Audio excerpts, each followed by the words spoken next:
Buffer সংজ্ঞা: যে জলীয় দ্রবণ মৃদু অ্যাসিড ও তার লবণ বা মৃদু ক্ষারক তার লবণ দিয়ে গঠিত হয়ে পিএইচ এর পরিবর্তনকে বাধা দেয় তাকে বাফার বলে।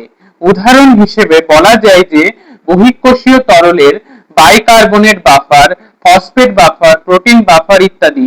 অন্তঃকোষীয় তরলের অন্যতম প্রধান বাফারগুলি হলো ফসফেট বাফার, প্রোটিন বাফার, লোহিত রক্তকণিকায় হিমোগ্লোবিন বাফার। এবার রক্তের বাফার: রক্তের অন্যতম প্রধান বাফারগুলি হলো কার্বনিক অ্যাসিড এবং bicarbonate buffer, haemoglobin buffer, protein buffer, phosphate buffer.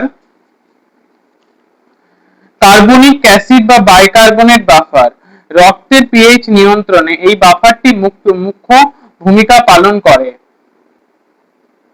Haemoglobin buffer: রক্তে লোহিত কণিকায় অবস্থিত হিমোগ্লোবিন কার্বন ডাই অক্সাইড ক্রিয়াকে প্রশমিত করে।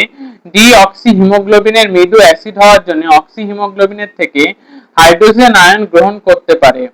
প্রোটিন বাফার: রক্তে প্লাজমায় উপস্থিত প্রোটিন, যাদের প্লাজমা প্রোটিন বলে, রক্তের পিএইচ নিয়ন্ত্রণে গুরুত্বপূর্ণ ভূমিকা পালন করে। ফসফেট বাফার: বহিঃকোষীয় তরলের আরো একটি গুরুত্বপূর্ণ বাফার হলো ফসফেট বাফার। রক্তে এই ফসফেট বাফার খুব কম ক্রিয়াশীল হয়। ফসফেট বাফার ডাইবেসিক ফসফেট এবং মনোবেসিক ফসফেট নিয়ে গঠিত। ডাইবেসিক ফসফেট ক্ষারক এবং মনোবেসিক ফসফেট অ্যাসিড হিসেবে কাজ করে এবং রক্তের পিএইচ এর মাত্রা স্বাভাবিক রাখে। বাফারের শারীরবৃত্তীয় গুরুত্ব বা ফিজিওলজিক্যাল ইম্পর্টেন্স অফ বাফার: জীবদেহে বিভিন্ন তরলের যেমন রক্ত, লিম্ফ বা লসিকা, অন্তঃকোষীয় তরল, বহিঃকোষীয় তরল ইত্যাদির পিএইচ নিয়ন্ত্রণে বাফার গুরুত্বপূর্ণ ভূমিকা পালন করে। দুগ্ধজাতীয় খাদ্য প্রস্তুতকরণে খাদ্যের পিএইচ এর মাত্রা সঠিক রাখতে ব্যবহৃত হয়।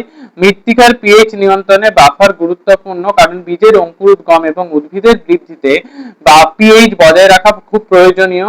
খাদ্যবস্তুর সংশ্লেষে বাফার ব্যবহৃত হয়। উৎসেচকের ক্রিয়া যেহেতু একটি নির্দিষ্ট পিএইচ এর উপর নির্ভরশীল, তাই অন্তঃকোষীয় এবং বহিঃকোষীয় তরলের পিএইচ নির্দিষ্ট রাখতে বাফার গুরুত্বপূর্ণ ভূমিকা পালন করে।